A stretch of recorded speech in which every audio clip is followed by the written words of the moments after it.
Hello and welcome, ladies and gentlemen. My name is Remko Rinkema, and you are watching Run It Back, the show in which I have epic guests on the show to watch some epic poker footage. And today, I am joined by the man who's been basically winning everything for the last couple of years, Mr. Alex Foxen. Alex Foxen won the WPT 5 Diamonds, the main event of the World Poker Tour, if I say so myself, for 1.6 million back in 2019. And today, we are breaking down that final table, along with taking all your questions. If you have concerns, please let them know as well. But Alex, first and foremost, how have you been? Long time no see. It's good to have you on the show. Hey, Remko. Thanks for having me. Yeah, I've been good. Finally getting back to playing a bit more live poker. It's looking good for the future, so excited. Yeah, I feel as though we are now getting into a stage where the events are going to get bigger and bigger again. People are getting vaccinated. We're going to see some juicy action throughout the summer, I'm sure. Before we dive into the action, by the way, which was coming at you guys from the PokerGO studio, and that also means that you can watch this entire final table stream, which was about 7 hours long, on PokerGO without our commentary, if you choose to do so. We will dive into this final table in just a minute, but I have to make sort of a public service announcement that I am extremely proud of. I'm going to grab this box right here that I have. It's a box that came from YouTube. And for everyone watching on YouTube or elsewhere, I just want to let everyone know that we, PokerGO, received something very special in the mail. I'm going to try not to drop this thing. Let me just toss this box out. There it is. There it is. I hope it's not too shiny in the frame. It is the 100K subscriber play button from YouTube they sent to us for hitting 100K. So you guys at home, thank you all so much for being a part of this channel. Thank you so much for watching Run It Back, No Gamble, No Future, all our highlights, all our WSOP, Super High Roller Bowl, Super High Roller Cash, all those big moments. Once again, from everyone at PokerGO, thank you so much for being with us here on the channel, and keep subscribing, keep liking. Let's try to hit 1 million in the next couple of years. All right. That was the public service announcement that I wanted to make. Alex, let's dive into this final table. What is the first thing that comes to mind when you think back of this lineup and these players that you were up against? Well, it was definitely, I mean, as is expected at a tournament like this, unlimited re-entries, 10K in Vegas, with all the WPT that surrounds it. You definitely expect it to be a tough final table generally. And this one, I think, lived up to it. There's definitely really no soft spots at the final table. I'd say the only person liable to do something a little bit unexpected would be, I think it's Daniel Park, who I think played very well, but he definitely, a little bit different, plays in his own style. So, but yeah, a lot of just top players and people playing really well generally. Yeah, you're coming into this final table with the chip lead. Right away, you're up against Jonathan Jaffe, the Dolphin trainer. You have pocket nines against King Queen here. This hand here right off the bat, pretty standard so far. Yeah, I mean, I definitely could have 3-bet the nines pre, but as I said, Park has a tendency to kind of get out of line sometimes post flop. So with the chip lead, I can be flatting a lot more hands here, and I just decided to include nines in that, which obviously if I 3-bet, Jaffe folds behind, and I am likely to ended up losing some kind of pot on this board. But yeah, or maybe even getting the 3-bet through. But I think that I prefer to play it the way I did as a flat, just to play in position against Park. And I'm obviously happy to be in this spot against Jaffe, calling off, getting a lot better price than I need in a flip, and doing really well against his range. So nothing too interesting on this hand, I don't think. Yeah, fairly standard. I definitely had one decision point there, but other than that, very standard. This final table came at a point in your career where things were clicking, things were working, and you were racking up big wins and big final tables. Was there a certain point in your career arc as a tournament player where you remember like things clicking in that way, where you're like, okay, now I see it, now I get it, or was it perhaps just a turn of the variance where all of a sudden the big wins were coming your way? I think it's definitely a combination of both to some extent. I feel like it's less of an epiphany, I think, as far as like it clicking in one moment or anything like that, than it is like a slow progression of realization, I think, over the course of years. And And I think that it's one of those things where the variance comes and goes, like in being in your favor and against you. And as you progress through your career, this is how it felt for me. There were periods of time where I was able to capitalize on the good variance a lot better than I was prior. So that's where I started to, the tournaments where I might have made a mistake with 3 tables left and then lost the flip with 22 people left or whatever. Instead, like I don't make that mistake, and then the flip that I lose leaves me with 30 big blinds instead of out of the tournament. So just things like that, kind of like slowly progressing throughout the game, making some improvements that both showed in like my EV and within the tournament, but also just gave me better opportunities to realize the better side of variance. So kind of a combination of both, but definitely in 2017, the WSOP there, that was after I had been working at CLC for a little while and working with Chance a lot. And I definitely felt like I kind of got some momentum, made a bunch of deep runs, and kind of, felt a lot more confident in my decision making and being, I think being able to pull the trigger on whatever your inclination is in the moment that might be strong and might be different than what you quote unquote should normally do. I think that having the confidence and having the momentum, let's say, to feel comfortable to act on those feelings, I think can just leave you the potential for like a greater upside in your like edge on the field. So I do think that in that sense, it's like things kind of started rolling at that point when I, had some consistent runs. Is it fair to say that having confidence in your decisions is the most important thing, because it doesn't make you second guess yourself? It doesn't have you doubting every decision. Like, is that sort of a crucial element of it? Yeah, it's kind of an interesting thing, because it's both required to have, I think, a level of confidence, but also a level of like constant doubt at the same time. Because I think when you do start to venture into any kind of exploitative thought process or any kind of, I don't even necessarily like boxing it into exploitative, because it might just be this type of situation where you have a player at the table that's playing tight and all of a sudden your calling ranges are different, which is technically falls under exploitative. But I don't think it's necessarily what most people think of when they hear the word exploitative play. Like, when you have the guy who hasn't played a hand in 4 hours at your table shove 20 big blinds over your open, you're going to call a lot differently than you are against like the Ray who's playing how he should. So in that sense, I think it's really important to be able to like to have the confidence to know that you'll never really know if any of those decisions are actually right, because you can't be certain that, although you have enough evidence to be sure that he's not shoving an appropriate range, you don't really know to what extent he's tight. Maybe he has just been really far dead for these 4 hours. It's very unlikely that that's the case, but still, like, being able to cope with the uncertainty of your decision making, I think that's where the confidence becomes so important, because without that confidence, it's very easy and very natural to tend towards, or to be attracted towards, I think, a more concrete thought process, which exists out there in the land of solvers. And I'm not like saying that that's like a bad way to approach the game necessarily, but I do think that it in a lot of situations it's suboptimal. So recognizing that there's like an uncertainty in all of your decisions, and you won't have the right answer. You won't be able to go home and check if you did the right thing.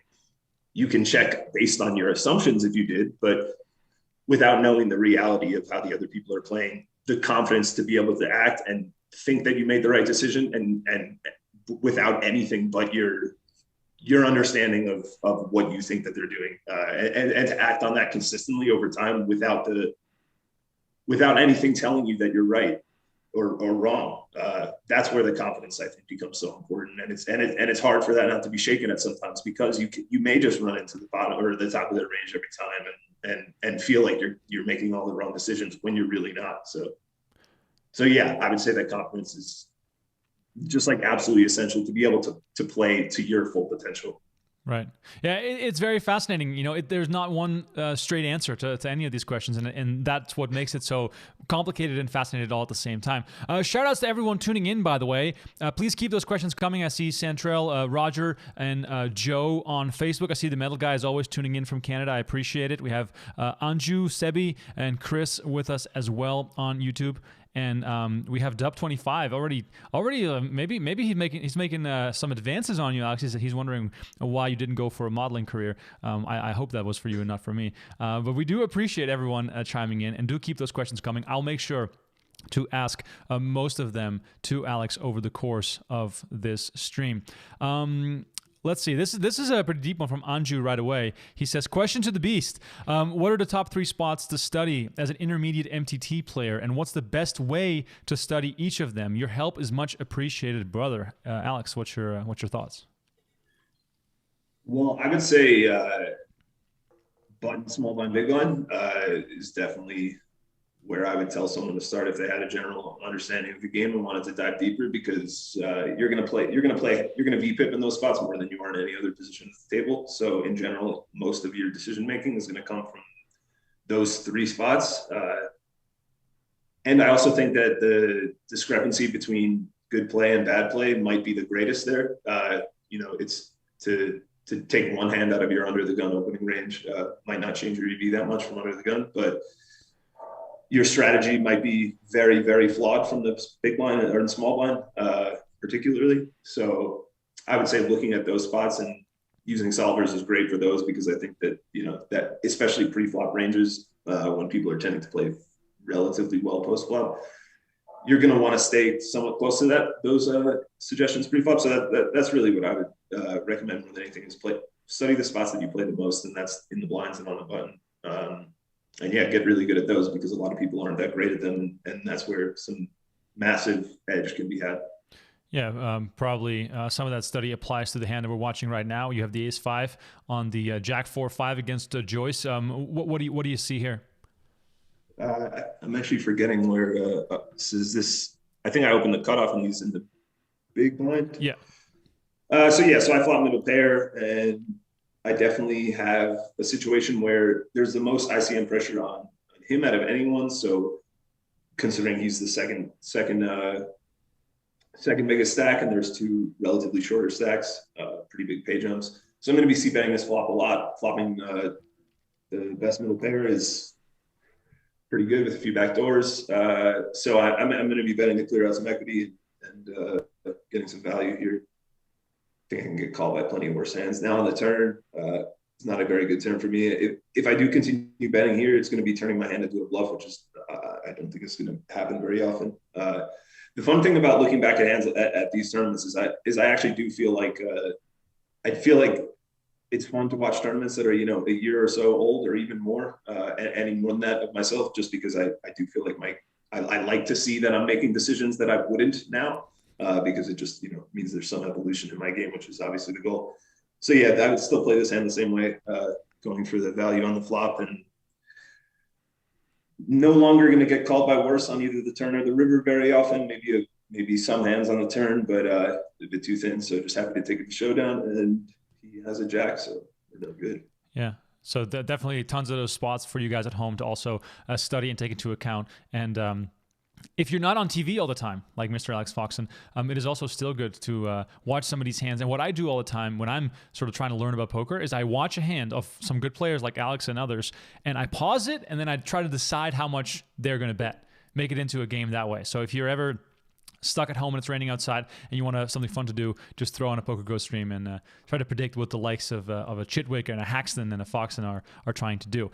Next question coming in from Ollie on YouTube. He says, I played with Alex deep in the last WSOP main. What are his thoughts on his stare down when playing live? What goes into that, Alex? Have you been practicing in front of the mirror? What goes into your table presence? I have a history in sports. I kind of played competitive sports my whole life. That was most of my life, in my mind at least. School was like the secondary thing to me. But like I went to school to play sports, not the other way around. Boston College tight end. What was it again? Yeah. Tight end, Boston College. It was lots of fun there. That was kind of the period of time where sports became less fun once you get out of high school, but it was still a lot of fun. But more of a job then. But yeah, so I just think that the competitiveness from that is just something that I kind of carry over into most things I do in life, which has its pros and cons. But but yeah, that's some of the. I'm not staring to try to intimidate people or anything like that. I'm looking for information and looking for anything I can, and just kind of allowing my brain to absorb the environment as much as possible, because I think that our brains have capacity to make connections and things that are subconscious that I think most people would be surprised at, and we are learning that every day, kind of more and more about the complexity of our own brains. So I think just like giving myself the most access to information is kind of the main reason that I do that, and it happens to come off very intense because I am trying not to give any information away myself, and that's a simple resting face. So yeah, I don't know. It's not it's just kind of coincidence mostly.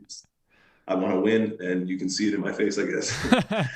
No, it is cool. There's various degrees of stare downs. There's the stare down when the action is not on you and you're just looking at someone, and then there's the stare down when the action is on you and you're like taking your sweet time to size someone up and to make a decision that way. And I feel like for you it's mostly the former.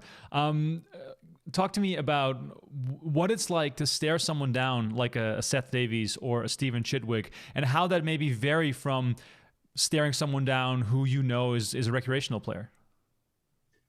Yeah, I mean, it's really more, the difference to me is mostly in what I expect to get, because when you're staring down like looking at the recreational player, it might be really uncomfortable, might never have been in this spot before, might have massive tendencies with the way that he bets or with the way that he holds his body after he puts in a bet or things like that. Whereas playing against Seth Davies or, like you mentioned, Stevie, like it's nearly impossible to detect any variation in their actions. Like it can happen occasionally, but it's really, really rare. So with that in mind, it's probably more of like a loose stare in, against someone like that, where I'm like keeping my attention on them, but more like in my head. Whereas against a player who I really have, I have no idea what they're going to do with what hands, other than what I've seen, because I know they're not playing by any kind of standard that I've seen before. So all of a sudden that information becomes so much more valuable to me. And also it has, like I said, potential for more variation. So in that sense, it's going to be a lot more paying attention to their physical attribute, or their physical actions rather. And so yeah, slightly different in that sense, but I still think there's always something to be had by someone's, even if it's just on like an energetic level of having some inclination that you can kind of then wait. I'm not going to feel something and be like, oh, I'm definitely going to call because I have this 1%. It's like if you find a spot that's like 50.5% in one direction, all of a sudden the fact that you have like a 1% inclination of something tilts the scales the other way. So like that would be more of a scenario where I would use any information on someone like that. Whereas like I said, like against a recreational player, for example, I might make a decision that I would never in a million years do strictly because of this one piece of information, where against someone like Seth, like you just could never do that because he's not going to vary his play so drastically, nor his physical actions. Right. Yeah, it is funny how in poker the hand histories or knowledge or history you have with someone greatly impacts the way you play against them. Dave, Joe, Daniel, thanks so much for tuning in on Facebook. We have Warren, Graham, and Fire Burns all on YouTube just chiming in, and I appreciate everyone as well watching on Twitch. Keep those questions coming. I really appreciate it. Alex, by the way, don't hesitate to interrupt me in case you see something that you want to share some thoughts on. Warren is wondering, can you please ask him what his biggest downswing was and how did he recover? Is there a story you have in mind for that? I don't really have a particular story in mind. I don't know what my biggest downswing is exactly. I'm not the best with accounting. I'm not someone who's like constantly aware of exactly how much money I have. I have general ideas kind of thing, operate on that. And so like, I don't have like, I couldn't give you an exact number. I know I've had some 7-figure downswings that definitely sting. And like I said before, it's something where the confidence element, no matter how much confidence you have in your game, no matter like, and I'm not saying this to like in any kind of like bragging way, but it's an example of like, I'm #1 on the GPI during this period of time. And I just won that award for the time in 2 years, and I have a downswing, and I still feel like an extreme sense of doubt in decisions from time to time. That's like, it's something that's crazy about poker is kind of what I'm getting at. And no matter what kind of external like gratification or whatever you have, you're going to always doubt yourself to some extent. So like fighting through that is definitely hard, and those downswings can be tough. I try to keep myself on a buy-in look, like an investment amount where the downswings don't lead to that happening, but it is inevitable. When the inevitable extended downswing comes, it's going to make, I'm not a robot, I guess. I do think I have pretty decent control over my emotions, but it still definitely has pretty noticeable impacts if especially if it's not addressed and not like kind of thought over, like within your own self, kind of constant awareness of your tendencies and how they might be shifting, and trying to keep those types of things in check. Without the confidence to know that, I have been studying this spot, I have been looking at this, I've been consistent in the way that I've played this. I think I'm making the right decisions. I've been looking over my hands at the end of the day. Like that's going to make that confidence wavering a lot less than it otherwise would. So one of the things, downswings are not fun. No, I can't imagine, especially when you're playing 10Ks, 25, 50, 100Ks, and then toss in a super high roller bowl worth 300K, and all of a sudden it's a pretty messy streak if you don't cash for a few in a row. One of the things I'm very, very sorry about is that you changed your Hendon Mob profile photo because your win in the WSP Circuit New Orleans $350 shorthanded event for $22,000 created one of the coolest winner photos of all time. So please change that back. Did you not? I had no control over that. I would not have changed that. Okay, Eric Dennis, if you're watching, please change back Alex's photo on Hendon Mob. We need it back. But in line with that, I'm trying to like bridge here to the next topic. That was a $350 buy-in event. Right now, when I look at your Hendon Mob, of course, it's a lot of high rollers. It's a lot of big buy-in events. But then also, I see you play some $500 tournaments every now and then. You play some 1K events, $400 events. How do you balance that mentally, going from playing 100K one day to playing a $500 event the next day? Like, how do you keep your mind right when the one thing is not even covering the rake of the other thing? Well, there's for one thing, it's important for people to realize that obviously it changes at various points in my career and various points in my financial circumstances. But when I'm playing 100K and playing a 500, obviously I'm going to have all of my action in 500 and not all of my action in 100K. So the variation is slightly less than what it may appear. But still, I do think that that's something that I actually had a leak in the past, where I just, it's almost like a fear of missing out, honestly, where I wanted to play every tournament that I could, basically, because I was like, just, another opportunity to win a tournament. I just like wanted every shot that I could get.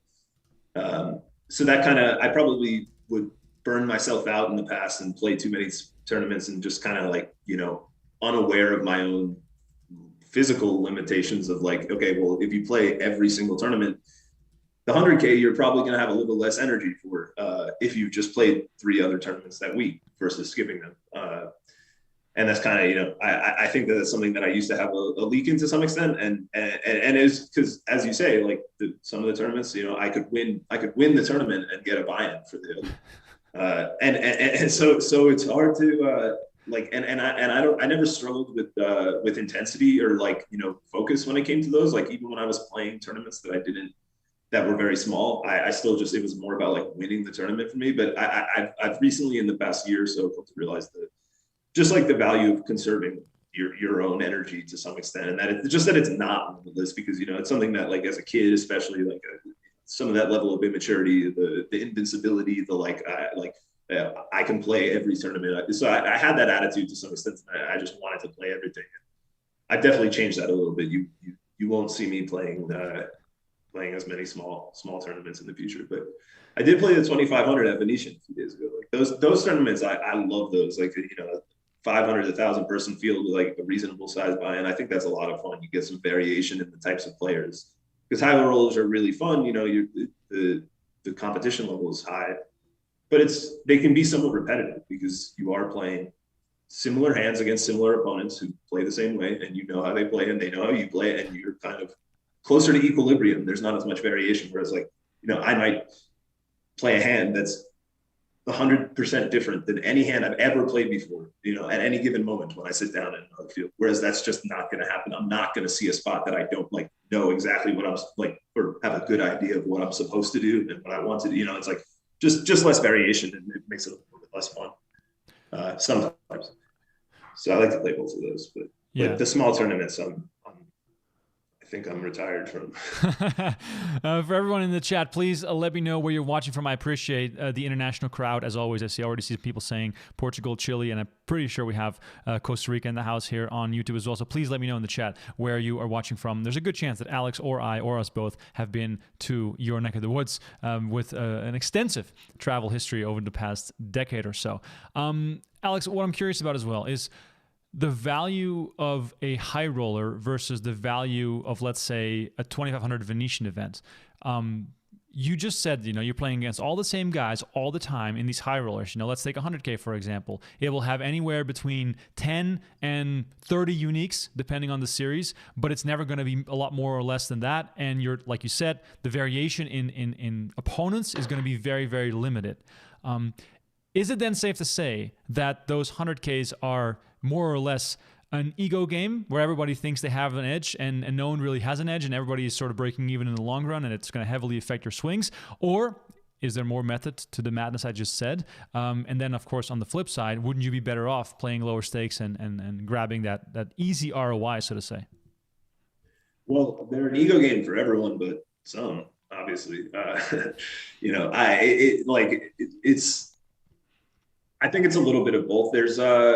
There's an interesting just like barrier to the high rollers where you have some of the recreational players who play them consistently, and then you have a lot of the top players that play them consistently, and then not many other people either have the means or ability to like find the means to play them. So it's kind of like almost like a ringed fence market to some extent, where the proportion of weaker players to stronger players is not actually that bad, despite the top end players being like really, really good. So despite your edge being minimal to even, of course, for some of the top regs are losing to the other regs on average in that field. Is obviously really difficult to determine who that is. But you still have a situation where it's very likely fairly profitable for even the regs that are losing against the other regs in the field, just because the ratio is still relatively favorable. And then you have the element where it's just, when there is a bigger buy-in, just, ROI wise, obviously it goes down, but your raw dollars expected does still go up. So in that sense, you do have some sort of, got the guard dog on duty. The dog disagrees, Alex. The dog disagrees. What's your dog's name? But yeah, so I think that there's definitely a little bit, I'd say a little bit of both. I mean, there are some of them that there's not much value in playing, but then there's the other element of like without testing yourself regularly at that level, I do think it's a lot more difficult to stay there. So I think that there's an element of just like staying at playing at the level that you want to continue at consistently has its own value, even if like every so often the tournaments are really like maybe break even, or maybe you're even losing it every so often. So I think that it's really hard to say. But there are to your point, plenty of players that have the ability to push into those levels if they wanted to, that choose not to. I think that that's another thing that's like a lot of the mid to high stakes regs, I think have the capability to, if they really tried, to play at those levels, but they don't see the value in pushing. So which is understandable, because the time requirement, all that, it makes it, I guess a questionable pursuit to some extent. But to me, there's a lot more of the competition is more what drives me than anything else. So it's more like I'm trying to justify the competition backwards, if that makes sense. Yeah, it does. So yeah, I think it just varies from person to person, but it's definitely, I think worth mentioning that there are plenty of people who do forego the opportunities to play those just to value hunt a bit more. I definitely think that is reasonable. Yeah, just waving at Kristen in the back. She just came home. Hello. Vic asked a question on YouTube, and this might also pertain to what you mentioned earlier. He said, "How did you come to getting mentorship from Chance?" And then I'm also curious, you and Chance chip leader coaching, as you can see the patch on you at this World Poker Tour final table. What is it that he basically awakened in you, or that you learned from talking to someone like him? Well, kind of it comes back to, or goes back to something that I was talking about earlier, which is just the confidence to like pull the trigger on a decision. Because I definitely so I meant to mention this earlier. Actually, when you brought up like that people, you think it's a good way to learn poker is to watch streams and guess what they're doing. That's one of the main ways that I learned. Actually, I spent countless hours watching old EPT high rollers, super high rollers, and I would always just try to predict what they would do. And it was actually a really, I think, strong learning method for me. But now I completely lost my train of thought where I was going with that. Learning from Chance. Yeah. So in that sense, like that's how I learned the game a lot. So I kind of had the like GTO-ish framework that I learned from, where I had these thoughts of like what I should and shouldn't do, and deviating from them was not something that was appealing to me. And I think, again, it's just a desire for a simplified strategy, in my opinion. It makes playing poker so much easier if you're just doing the same thing with the same hands every time, regardless of all the environment.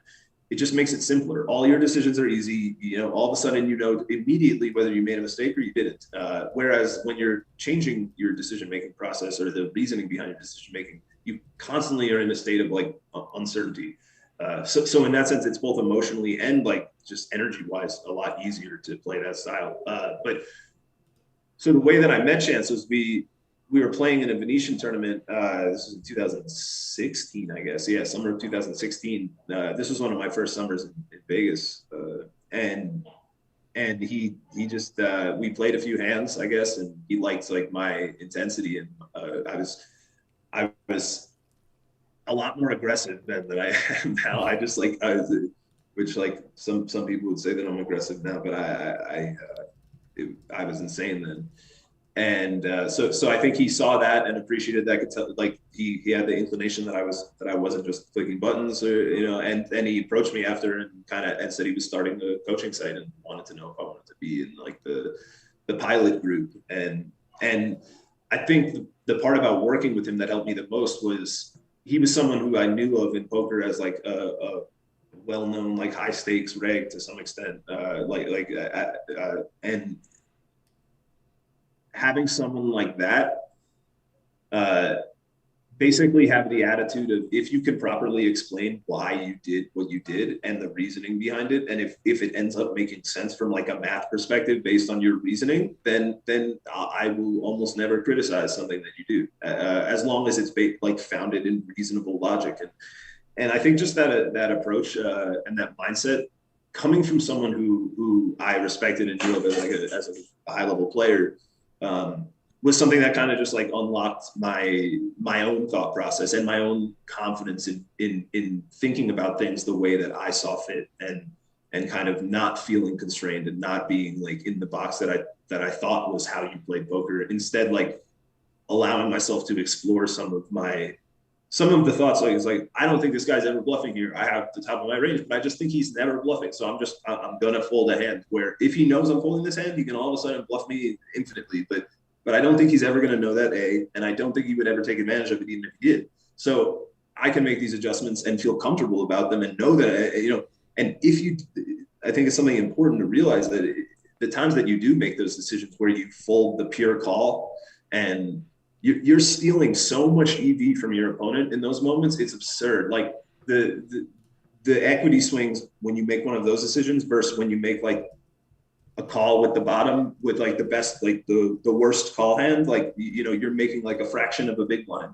Whereas like in this case, you're literally, it may be 30, 40 big blinds that you actually should be losing, that you're not. So I think seeing those things as like a possibility to explore and exploit, kind of just like, I think unlocked my mind a little bit and, helped me think, I think, a lot better. It's really fascinating to hear you analyze in real time and speak about sort of bobbing and weaving between purely GTO and going into a more exploitative style when you see an opportunity come up that is not within the realm of your usual thought process based on X, Y, and Z. Do you think that sets you apart in some kind of way? Do you think that's where you differ from other players and that's how you can be successful? Because whenever I speak to high-level players, they mostly just say like, oh yeah, GTO studying, that's what I sort of resort to, that's what I hold on to. Are you different in that? Yeah, I definitely think that I'm different in that. I would bet that I probably spend a lot less time in solvers and stuff than most of the people, I'd say by a significant margin. And I think that, but because I think that at the end of the day, the solvers are founded in some level of math and logic. And when you understand the way that I think if you can understand the way that the solver is thinking, if that even makes sense, like it's a lot more valuable than trying to understand or trying to memorize outputs. And I think that a lot of people do try to just memorize outputs. And I think that trying to when I do study with any kind of solver, I'm not really looking to memorize anything. I'm kind of looking like that in a more general sense and looking at I'll look at like one situation, like over like hundreds of different potential flops, for example, rather than try to see like, what exactly do I do with this hand in this spot? Because your answer in that will be guided by everything else.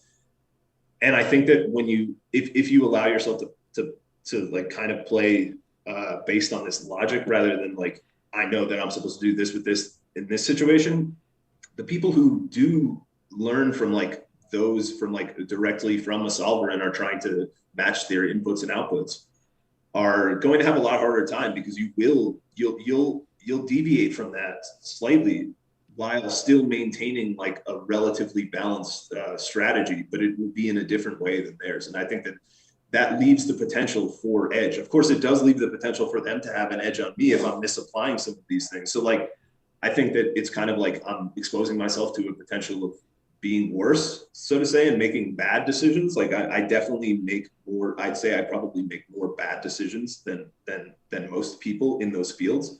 But I also think that there's a good chance that I make more like significantly like above EV decisions, which is just kind of like the balancing of the variance of my decision making. So again, it's like hard to say. I don't know. I wouldn't be arrogant enough to say it sets me apart, but I do think that I think it has the potential to have edge when I'm playing my best. And of course, not everyone, like, most of these players, I'm oversimplifying it by suggesting that they're just like trying to memorize, because, there are plenty of players that are, making adjustments and things like that. So I'm oversimplifying it, but I do think that it leaves room for edge for sure. Right. It's very interesting because whenever you talk to a high-level poker player, they usually all say the same thing, that like there's only one path to glory and everybody else sucks and everybody is terrible and all my opponents are just idiots. I mean, not with those words. Those are my words. But you're right. A lot of people have that outlook. Right. So is everyone terrible in your mind, or is everyone good and it's just a back and forth? No, I definitely don't think everyone's terrible. I think that I think that a lot of the thing, I think the best proof that everyone isn't terrible and that logic will rule to some extent is that we're seeing solver outputs that mirror things that people would have immediately tagged someone as a fish for 5 or 10 years ago, like limping the button with 12 big blinds, like limp folding the button with 12 big blinds. Immediately got you a fish tag 5 or 10 years. I mean, I didn't really play them, but I know this for certain that you did that and you got a fish tag from every single person. And now it's like 100% standard. So I think that when you see something like that, it's just like anyone who will tell you or suggest to you that there is an answer and that there is one way is just arrogant and short-sighted as a general rule. Because even when you think about like there are limitations in in PO from even like, it's like you have to make estimations that are consistent when human brains aren't consistent. Even the most logical human brain isn't entirely consistent. So assuming consistency is going to be a massive limiter when you're predicting human behavior. So in that sense, I think that yeah, if you're saying there's one way, you're definitely going to be limiting yourself to suboptimality, because there's always going to be something better that you could do, unless you're literally playing against a computer. But we're not. So Right. So that's not going to be, I don't think, as long as humans exist without any kind of like being cyborgs to some extent, there will always be a better answer than exactly PO, because other people will not be doing exactly that. I think Lex Veldhaus said it perfectly when I had him, when I watched some of his streams. He said that when he sees someone he knows is smart do something he doesn't understand, his first reaction is no longer, that's stupid. His first reaction is, oh, there must be something to it. Yeah, I think that to extend that even further, actually, will provide some value to you. And I think it's something that helped me for sure, is extending that to not just people you think are smart, but people you might think are stupid as well, or not good at poker. Obviously, there are extremes that, there might be just no reason behind what they're doing, but understanding the reasoning behind why someone's doing something, there's usually at least some subconscious reason behind everything. So when you see this fish, lead all in this weird spot, which actually, funny enough, a lot of these, like the spots where the fish lead that, used to be immediate fish tags, and these players may actually be fish, but now people are leading the spots a lot more, and like solvers are proving, it is funny. That's another confluence between fish and solvers that's being learned after the fact. But yeah, so just like being open-minded to everyone's decision-making and understanding that there's likely some kind of logic and something to be gleaned from most everyone at the table. Whether they're misapplying something or not is for you to determine. But I think that just saying someone did something bad immediately and not at least considering it, especially if there's someone who plays poker a lot, whether they're not very good or not, whether they're great or not, someone who plays poker all the time is going to have some kind of thought process behind their decision making. So if they're doing something that you think is outrageous, there's likely something that you're missing behind what they're thinking. Maybe it's inconsistent thought. Maybe they have some kind of cognitive dissonance on it, but there's still going to be something. And I think looking at those things and just evaluating them leaves potential to gain something. Whether it's 1 in 100 or 1 in 1,000 that you decide to implement something like that, there might still be that one thing that you find.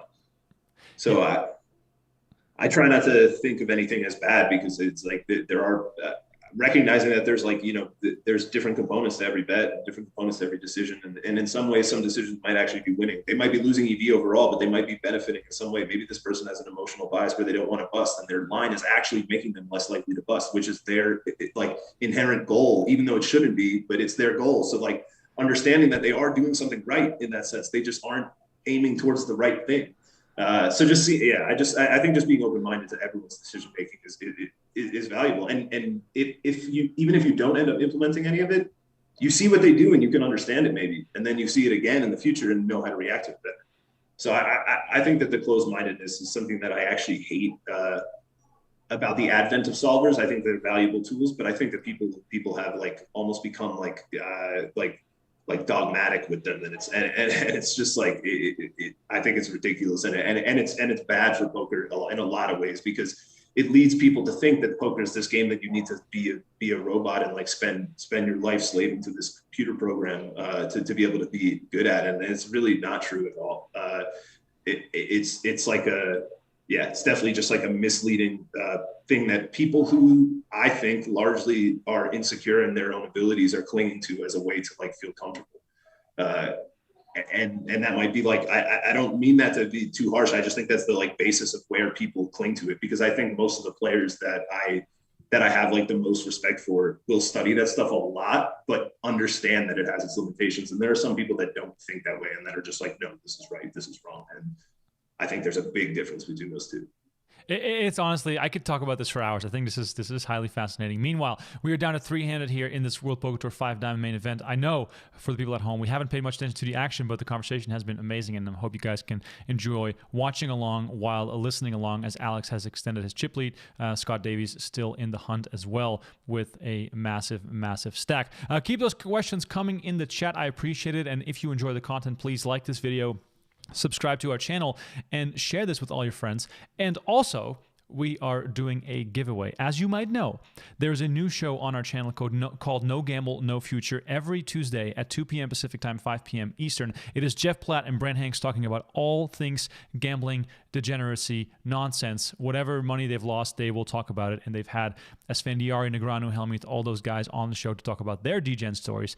And if you right now subscribe to the No Gamble, No Future YouTube channel, you are eligible to win signed decks of cards by both Phil and Antonio. So go do that right now. Go subscribe to the No Gamble, No Future YouTube channel. It's a new channel, has about 700 subscribers. We're going to get that up to 1,000. That would be amazing. And then tune in for the show next week again, as we will break down high stakes duel round 2 between Mr. Daniel Negreanu and Phil Hellmuth. And Alex, I have to ask you for your thoughts on that as well. We saw Antonio versus Phil. Phil Hellmuth winning 3 in a row versus Antonio, who basically disappeared into the sunset to never be seen again after that horrific defeat. And now it's Daniel taking on Phil. You've probably caught some wind of some of the banter back and forth. Negreanu with the bookies is the big favorite, but Phil Hellmuth, of course, with his white magic, thinks that he can overcome anything. How do you feel about this matchup between those guys?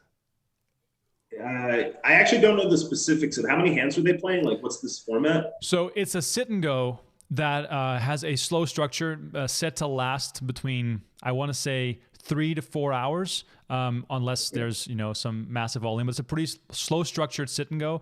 If or depending on who wins, they can also do a re-challenge to do another round and another round. The stakes double every round. It's just one.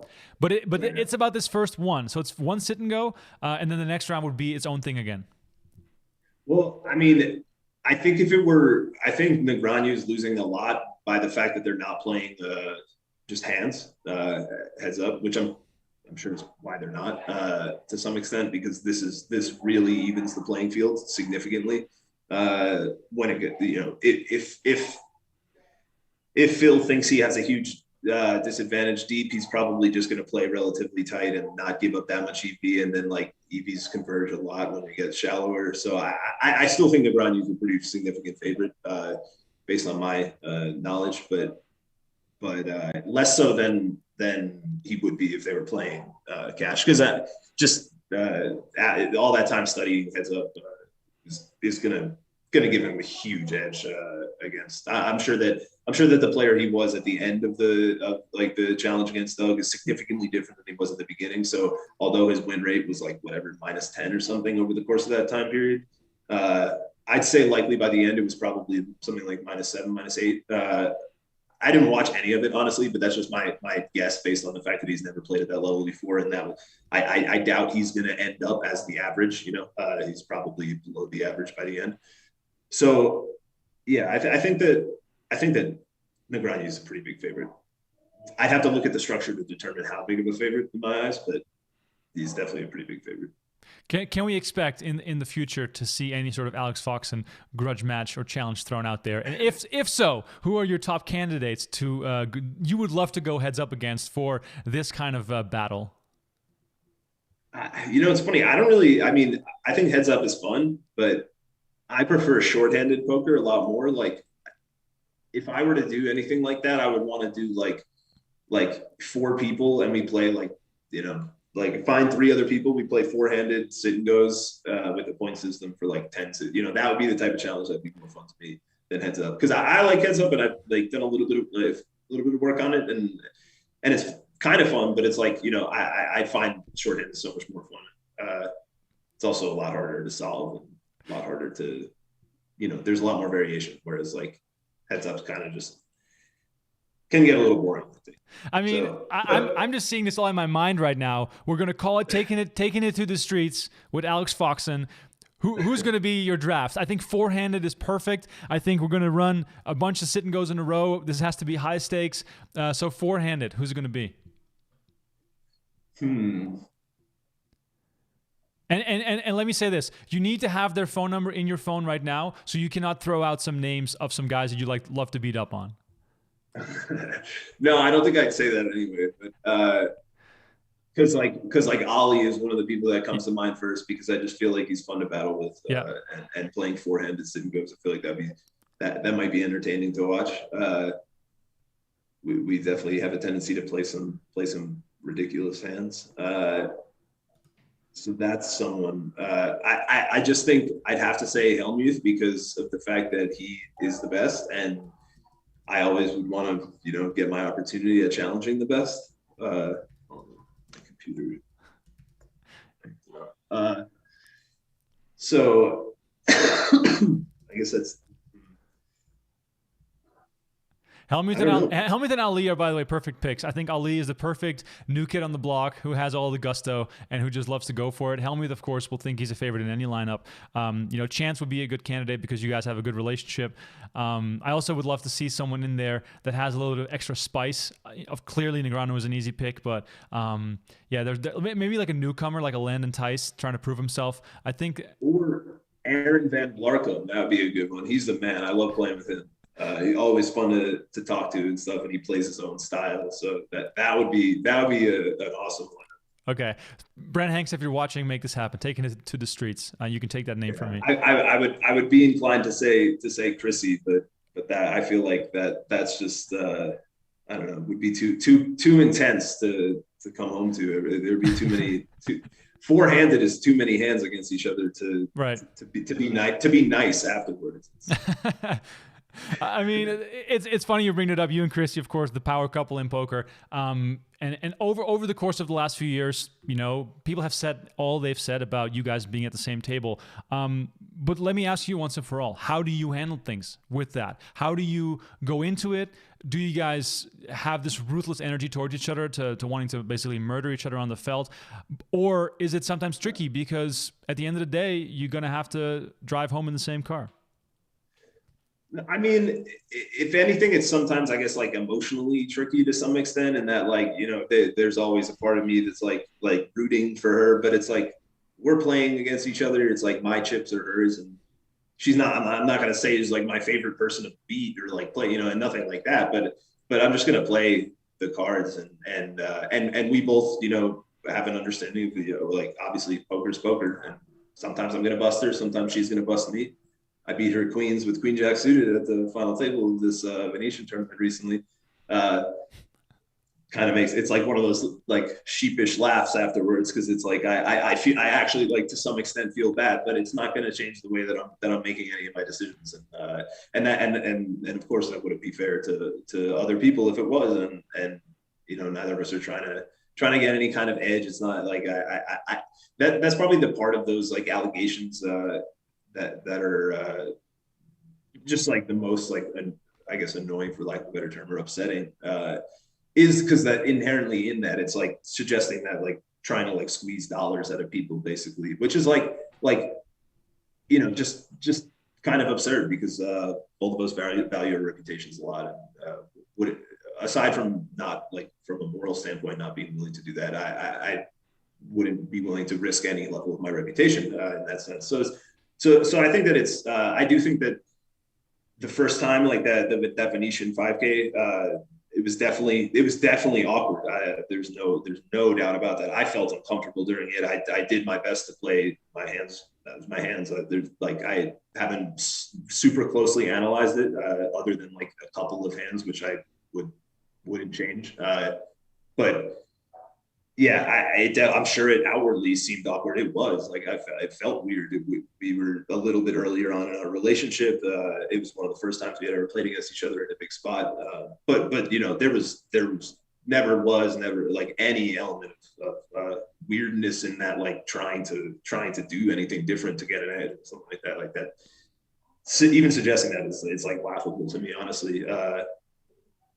So yeah, I mean, like, again, it's and it's weird though because for example, like this Venetian 2500 final table, like it was a bunch of people I've never seen before or never played with before, and Chrissy and Ankush also at the final table.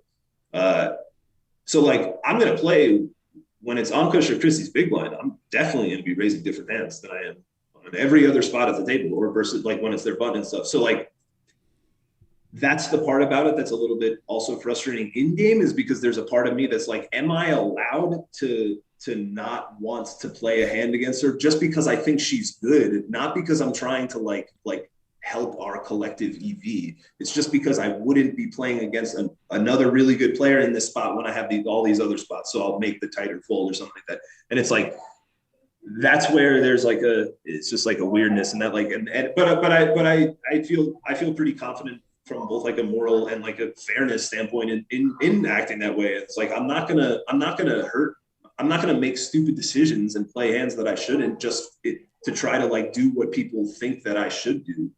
But I'm also not gonna, if there's a decision not to play a hand or something like that, it's because I have respect for a game, think there are better spots and think that's best for my EV, not our EV ever. So like in that sense, it becomes, I guess, gray to some extent, but it's no different than it is against whatever anyone else. I have plenty of regs that I hate busting too, like that I'm really good friends with. Chance is something we mentioned today. It's like, I mean, it's a little bit. I enjoy busting Chance a lot. Don't get me wrong, but it's like, yeah, it's not my favorite person, not that tournament. It's not my favorite person to take for chips from, but you play how you play. Right. Yeah, no, I can understand that it's definitely tricky, and you made a good point that if you and Chris are at the same table, there's a good chance that you guys are also towards the better players at the table, unless it's some 100K event. So that makes the equity of playing against a third-party player more valuable just because of the player that they are.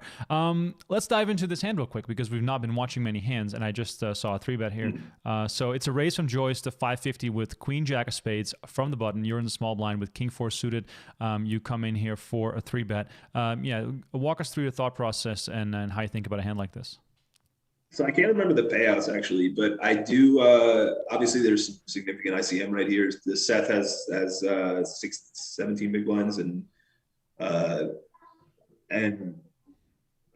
Joyce has 32, I think, to start the hand. So I definitely could just shove here with the King 4 suited, but I did think that Toby was a little bit less likely to call pre-flop than or to even ever have any light shoves. Like I not that he really should, but I just felt like there was a very small likelihood of him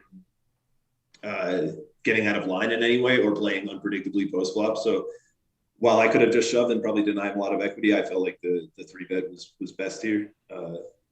We end up getting called and get a pretty favorable flop. I'm going to see bet like almost always here. He's just in a spot where he really doesn't want to bust, with Seth having significantly less. Also now with the pot, what it is, like calling one more bet puts him about the same stack as Seth. So his like float frequency is going to be way, way down. So I can pretty much bet everything. I would like to see a really small sizing here. I have a feeling I bet a little bit bigger than I would like myself to. I think it should be like $1 million, but I'm probably going to bet 1.35 or something like that. That's my guess. Okay, cool. I bet the raise that. Look at that. Look at that. Spot on reason yourself. You're saying, and just for the people to be aware, it's a 4-9-7 flop with 2 hearts. You're saying it's a great flop for you, good to continue. What are flops that you would not like to continue on in this situation? Mostly the Queen and Jack high flops. We see that he has Queen Jack suited, of course, so that makes it sound like I'm being results oriented, but it's just because the majority of his call range, there will be very good suited broadways, Queen Jack suited, Jack 10 suited, King Queen suited, hands like that, because he's going to be shoving his Ace King and Ace Queen, and probably some Ace Jack suited, even maybe even some Ace Jack off, just because I should be 3-betting a lot there. So when the board comes to Queen and Jack high, it's going to be really good for his range. 9 high, he's probably going to fold 9-10 suited there pre-flop, and that's so pretty hard for him to have anything once we get that flop. Just in this scenario, because normally his calling range would be a lot wider and it wouldn't be as good. It would still be good for me, but it wouldn't be as good. But in this case, it's very, very good because he doesn't call as much of those hands. When you analyze that spot the way you just did, saying it out loud, is it the same way it goes in your head in the moment as it's happening? No. I don't even know. I feel like a lot of my thoughts in game are not in words. Like I don't know. I'm not like talking to myself really. I don't really know how to explain it exactly, but it's more of like a flow of ideas in my than it is like a narration to myself, other than specific elements of it. Like where it's like I'll have a baseline of my thought process, and then I'll be interrupted by like oh, but he's going to be calling a little bit tighter than he should here. Like, so that will be verbalized in my head. Like, I'll narrate that part to myself, but the rest is just kind of like a coalescence of ideas from like whatever studying and stuff. So yeah, the like interjections are, I think, where a lot of I think the value comes from there. But it's mostly like not verbal. For the people in the chat, do let me know how that works for you when you're playing in your home game or at the casino or online. How do you come to your decisions? Because a lot of times, and don't hate me for playing when I'm drinking usually, a lot of times I have great thoughts on the hand after it's over. But in the moment, I'm kind of like, okay, 5 chips, let's go. And I'm not a terrible player, but I'm also not the greatest. But it is funny how retrospectively I have great analysis on all my hands. But in the moment, that's where I fall short. I can ask Alex Foxen really smart questions, but when I'm dealt ace 10 offsuit and the flop comes 9 high, I'm like, I don't really know. And I think that sort of applies to a lot of people. And that's where the confidence from a solver, from studying, comes, and that's where that has a lot of value, because I do think it's really important for there to be a baseline strategy that's very consistent. Because if you don't know exactly what you're supposed to see bet on what board and in general, then all of a sudden when you're like, oh, this guy's calling too tight, it's like, how do you react to show your, how do you decide to see bet smaller here if you don't know what your appropriate c bet size is, or like in general, or at least have a good idea. So when you need to think about all that, it makes it a lot harder to think about the next step. So I do think that that's something that it's likely a result of repetitions that I'm sure you're not playing 12 tables for 10 hours a day. If you did, you'd probably have that 9-7-4 flop would be, it just comes a lot more fluid when you have the reps. Right. Yeah, no, definitely. The reps is something that really matters. Do chime in the chat if you have questions. We are live on Twitch, on Facebook, and on YouTube. Don't forget to like this video, follow us, like and subscribe, do all that good stuff. I'm live once a week, every Thursday with this show. And today, special exception for Alex Foxen, who, of course, was battling it out in the Aria High Rollers yesterday, and I believe he's about to get back into the mix after this hand. All right, after this broadcast is over. Here's Seth Davies all in with ace-5 off. You have king 10. Seems like a pretty standard call for a little over 10 big blinds. What's the cutoff point there in this spot, given that Seth is the short stack? He obviously has the widest range compared to Joyce, who has a lot more to lose. So analyze a calling situation like this for me. Well, this is just pretty math-based equation. I have 33 million. There's no like element of ICM implications. Like, for example, if I had 7 million here and Toby had 5.8 and Seth had 2.6, and we're in a situation where my ICM dominance is like tenuous, I would be a lot tighter here. I would probably fold this hand, very likely. But in this situation, I'm purely playing for chips, so I think I can probably call with a full big blind ante. Like I think king 8 would be close. King 9 is probably a call, and then king 10 is definitely a call. That's off the top of my head. But yeah, so I'm just playing for chips because actually the situation, if I double Seth up, for me is still pretty amazing, because now they both have the same stack. It's 20 big blinds, and I actually have the opportunity to grind them both down at the same time, which does have a good amount of like EV there. So I'm happy to take any marginally chip EV spot against Seth. Could even maybe make an argument for slightly. No, never mind. I take that back. But yeah, I'm happy to take any chip EV spot here. For sure. Right. At this final table, for the people who are wondering, $827,000 guaranteed for a third place finisher, $1.1 million for second, and $1.7 million for first. So basically doubling up from third to first here at this final table. When you're in a spot like this and you're a big chip leader 3-handed, does it make it easier and more comfortable knowing you have the chip lead, or does it add more pressure knowing you have the chip lead? I'd say a little bit of, well, a little bit of both. I think that the decisions have less downside, like if you make mistakes, which is cool in that sense. So like in that sense, there's pressure off, but there, you also do make a lot more decisions. You know, Seth having 10 big blinds, he doesn't really need to make very many decisions. And when he does, they're very simple and not like, they're not layered. They're not, he's not thinking about the turn on the pre-flop when he's, you know, shoving his 10 big blinds. There's nothing about that that's in his mind. So like in that sense, it's easier and it's simpler and like it's more out of your hands. So yeah, I guess there's definitely more pressure on the big stack in my opinion. But I think it's also the most fun spot to play for sure. Yeah.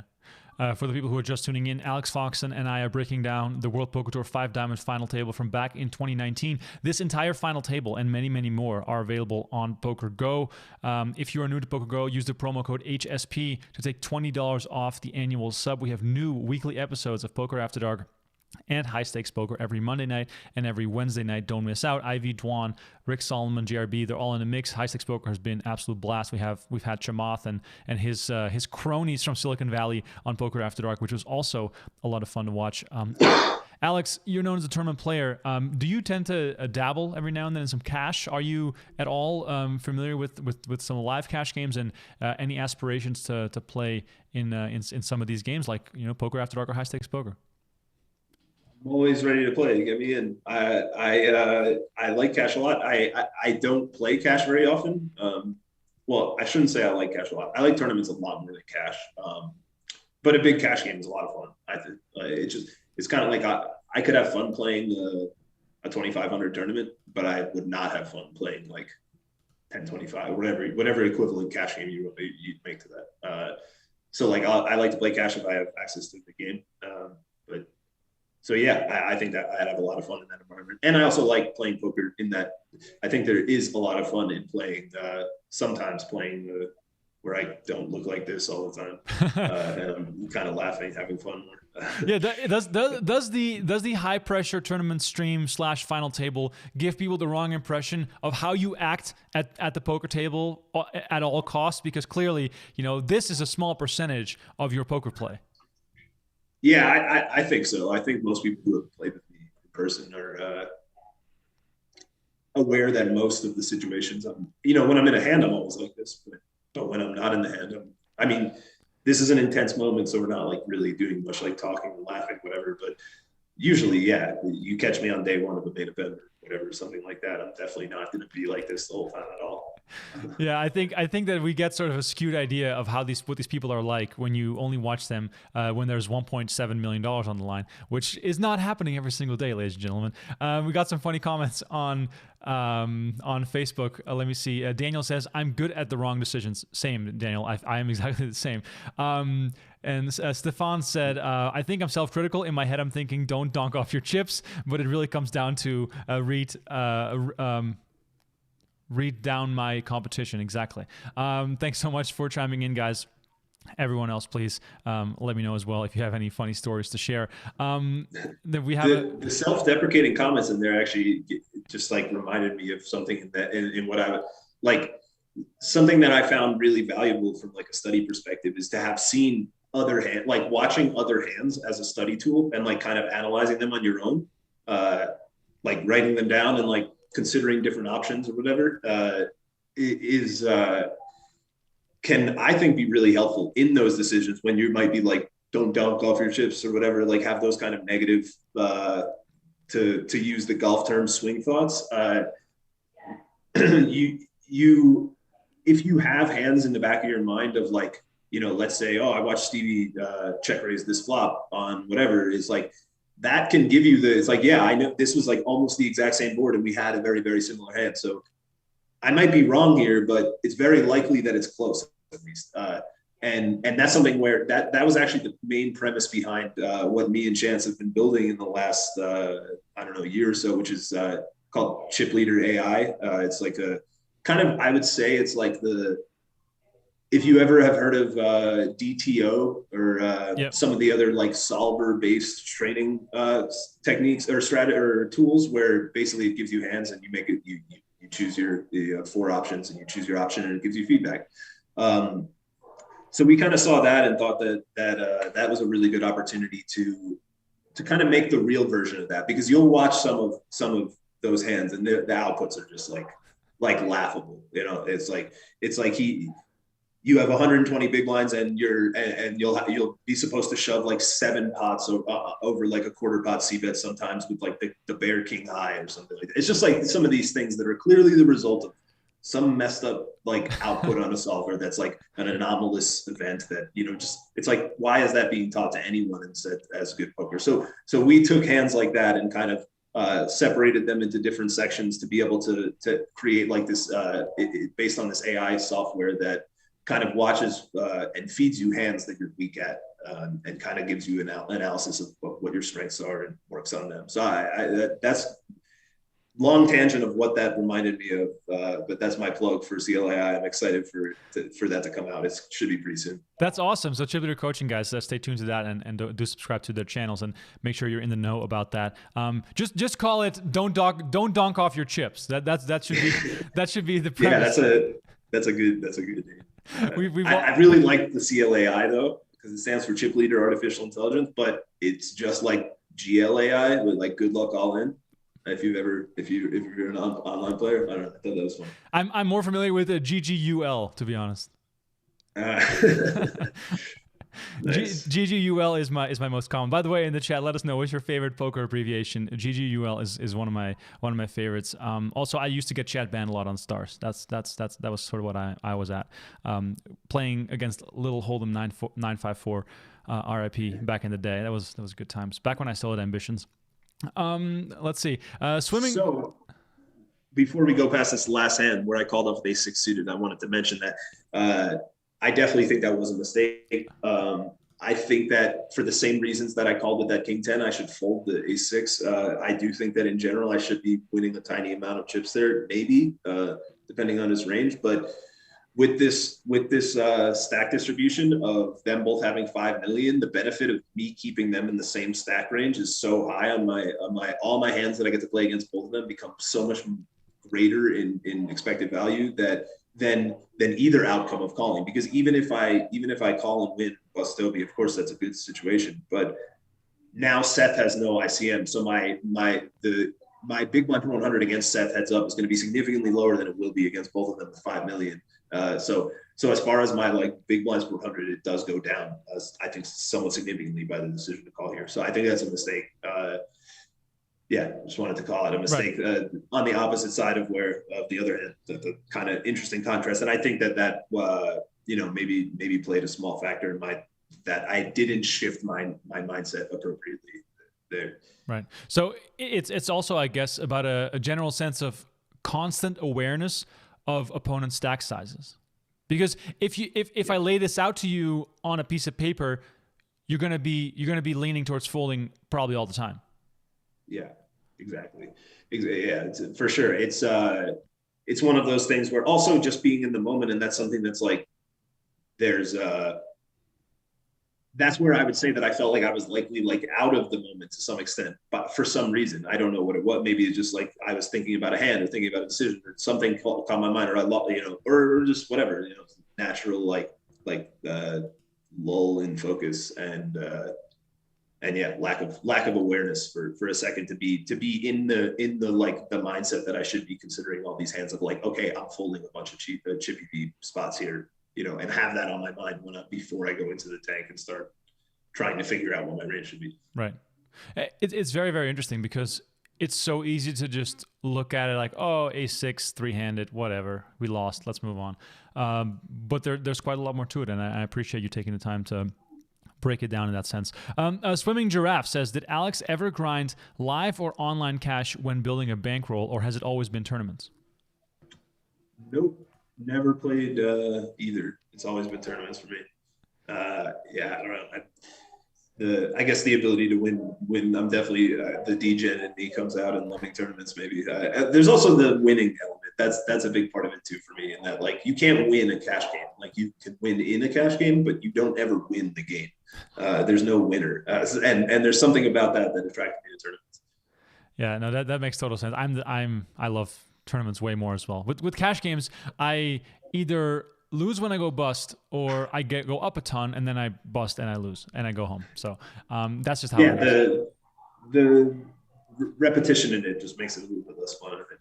Yeah, definitely. I mean, at least for me, and I think I speak for a lot of people. And there are different approaches when you hear certain friends talk. They're like, yeah, I love the cash game, I love the grind, being able to come and go as I please, and book a win whenever. It's a very different mindset, and it's just funny how people have various takes on what their preferred method of playing poker is. Let's see. Mo is asking, he says, was there a single breakout moment that really launched your bankroll into a place where you can become a high roller reg? Was there a single score or a turning point where you knew that, okay, now I can compete at that level? Well, yes and no. I'd say that I remember there was a moment where I told my mom that I was going to play high rollers someday soon. And that was the moment in my head. It didn't actually happen for maybe a year or two after that, but I just felt like it was just something where I had just been watching something, whatever, had a surge of confidence in my like understanding. Felt like I was capable, and I had that goal from the beginning. So in that sense, it was kind of like I felt like I had the ability to before I had the means to, and I also felt like I had the ability to before I had the ability to, like for sure. And I think that that's something that that is like kind of important for people to recognize, or for people to have in poker, is a level of like delusion or like delusion about your own ability. Because like I definitely thought that I was ready before I was, type of thing.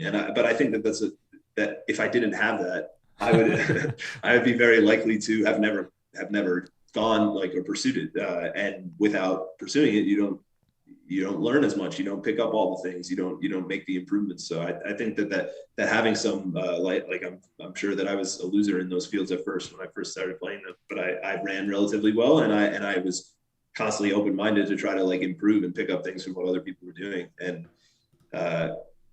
so yeah, I'd say like the moment of like I'm going to do this was bigger than the moment of like, oh, people are willing to buy my action now. But that moment came probably after Five Diamond in 2017 when I got second there, and definitely just it was right after that I played like my first 25Ks and started getting into the bigger tournaments. I actually managed to win the I think second 25K that I played like a few months after that, which kind of I started off running hot, and that always helps. It always helps indeed. Definitely for the people who are unaware, Alex finished second in this very event in 2017 for 1.1 million, and then this, of course, was his big win in 2019. And that 25K high roller that you were mentioning was, I believe, at LAPC in February 2018 for 425K. And yes, it does help to get off to that hot start. Meanwhile, after doubling up Joyce and Davies, now it's Davies' turn again to double up. When you are in a spot like this, where you've doubled up both your opponents twice, and yes, you're still in the lead, but you are taking these hits left and right, does that hurt your confidence, or does that bring an adrenaline rush to be like, oh man, don't screw it up now? Yeah, well, I mean, there's definitely the creeping like, oh wow, this is a game now. Like whereas when Toby had 5 million and Seth had 2.6 and I had 33 million, like the odds of me winning were really high then. And I'm conscious of the fact that those odds have gone down significantly now. So in that sense, I'm like, this sucks. Like I definitely have a chance of losing now, whereas it felt like very likely I was going to win before. But as far as my thought process or my mindset, I'm still in control, and I still have the ability to be really aggressive now. I just need to now all of a sudden it's actually almost easier for me to be aggressive now, because I don't need to think about how shallow everyone is and try to like dance around the stack size as much. Whereas Toby now has 60 big blinds. So it's like I can Toby has 60, Seth has 30, and I can kind of just like really play against Toby and take every spot that I can. So I'm just kind of resetting now. It's like a bit of a different situation. I'm aware of that. I'm not going to win the tournament as often as I was, but I'm still going to do everything I can to increase that number. And I can't play the same way as I could before, but it's just a little bit different. So yeah, I feel like it's just a reset more than anything else. Yeah, it's like a new tournament again, new situation. Yeah, in a way. Yeah. Well, yeah, and that's the importance of seeing every hand like that. Seeing every hand is just like do that. And I think it's like a deep breath every hand. And it's like, okay, what do I have now? What does he have now? What's the situation? What am I going to do? What's my outlook approach? Like all this stuff. And not being like, oh man, I don't have 35 million anymore. Like what's going to, like, cause it's easy to feel that way. I definitely, those sneaking whatever thoughts come in your head, but it's just a new hand. And it's like, now I only have half the chips in play, 3-handed in the biggest WPT of the year. Like this is still a really cool spot. I'm still pretty excited to be here, that type of thing. So I think allowing any negative emotion to come in at this stage is probably foolish. Right. Going back a little bit, and I referenced that 6 max win at the WSP circuit back in the day. Obviously, that was a circuit event. It was a $355 buy-in. You did also mention that you love the competition element and a little bit of the degen element of the tournaments and sort of beating everyone and sending everyone home. Is there a few memories that stand out of some degen decisions that you made based on jumping into a tournament with like a small bankroll, or doing something that was just clearly stupid in hindsight in relation to degening a little bit? Are there some things that stick out? It's funny. I was like degen in the sense of that, like I always want risk and I always want to gamble, but I was never, I have like I studied finance and I worked in financial planning for like a few months before I switched into poker. And I have like an understanding of, I don't know, like statistics to some extent, that like, I couldn't ever bring myself to like I wanted to degen. Like, I'd always want to put more down, but I understanding the risk, like couldn't. So I was never that crazy with like, putting up too much in a buy-in or something like that. I'd say the closest thing that I probably the most degen was the super high roller bowl the first year I played, where I think I put like probably 20% of my net worth or something like that into that tournament. I kept like most or all, like the majority of the action, put like this was like kind of early on, and it was like I had just won, like in my mind I just won a 5K for like 245K I think. So I was like, I'll just put that winnings into it. It's like, well, at least now I can't lose on the week. And that worked out. I got lucky there.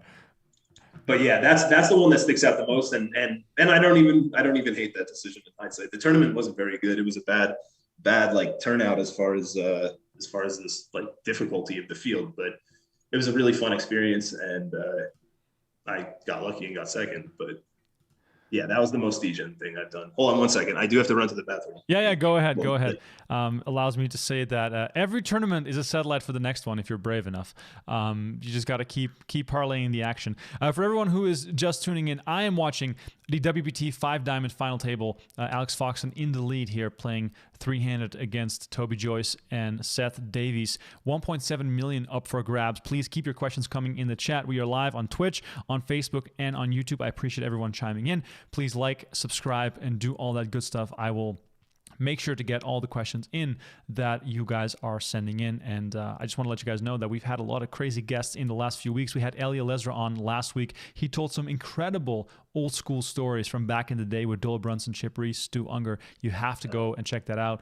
In the past, I've had Chris Moneymaker, Greg Raymer, Joe Hashem on the show. Those shows were all about their main event final table, so also a lot of fun to go back and dig those up. The Run It Back playlist has over 90 videos right now. I've been doing the show for almost a year. This show was created when the pandemic started, and we needed some poker to talk about, and now it's been almost a year, and we're still going strong. And today it's been awesome to dive into this final table with Mr. Alex Foxen. Let's see. Daniel on Facebook is asking a question, Alex. He says, how did it feel to play your first high roller? Like, was it just another event, or did you have some special kind of excitement about, arriving on the scene in a 50 or 25K, or was it sort of like a normal progression also from a mental perspective? Yeah, I think that a lot of it wasn't as like momentous or anything like that. Largely because of the fact that it was a progression, and it was something that like I felt like I had eyed for a long time and planned on for a long time, and like it was like it was exciting, and I was happy that I was there and having that opportunity. but it was also like it was a high roller that was a really soft one, and like the smallest buy-in. It wasn't like playing the super high roller bowl to me was like a big moment, more than it was my first high roller or anything like that. Because those tournaments are awful. Like it was a 25K at right after LAPC.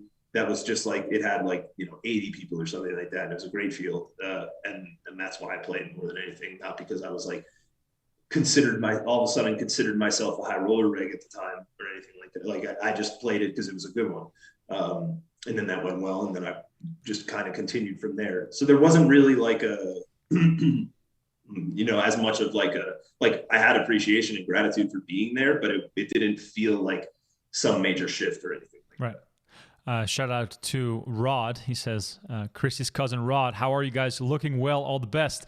We got some family in the chat. Rod. I appreciate it. Mo is asking, Alex, do you still feel as though you have leaks and certain things you have trouble overcoming? And how do you go about working on those things and basically discovering what those leaks might be? Well, yeah, I definitely have leaks. I mean, I think it'd be crazy for anyone to suggest that anyone doesn't. Hopefully the severity of them diminishes over time. That's kind of the idea, but they're always going to be there. And I think that that's like it was a cool reminder to having played pretty much exclusively high stakes stuff for most of the quarantine online, where obviously the game becomes very, very theory based. To switch to play a live 2500 where there's 700 people in the field, and probably over half of them don't even know what a solver is, or never thought of the game in that way. There is very, very different poker all of a sudden. I made a bunch of mistakes on the first day that it was like I wasn't playing the right game, and I made maybe saying maybe you could argue that it's not a mistake, but it is I'm calling the correct hand or making the correct play with a range or something like that, but this person isn't doing that. So my decisions, I made plenty of mistakes. So in that sense, it's like, oh wow, it's like reminder, like I have to get back in this new mindset. So in that sense, it's like ever evolving with some of those things, and with just even with like the high stakes games as well. Like everyone's finding new things. Like even from a full theory base, we're still exploring things and learning about like multi-way, and there's plenty of untapped edge to be had. And yeah, I think that definitely think that I have leaks, and definitely think that I always have room to improve and try to do so. That's definitely good to be reflective like that. Another question on YouTube from Love Your Life. He says, Alex, please, who are your top 5 tournament players right now, and do you consider yourself among this top 5? I hope so. I think so. I think I would consider myself. I don't know. I think that's something that's pretty hard to say. I have probably taken less time I had less time playing poker recently than I have in the past. So maybe I've fallen out of that. I'd like to think that I was, but I think that you can't really say anything like that for certain. But there are some people. I do think that I think something that it is like very different is what type of tournament you're talking about.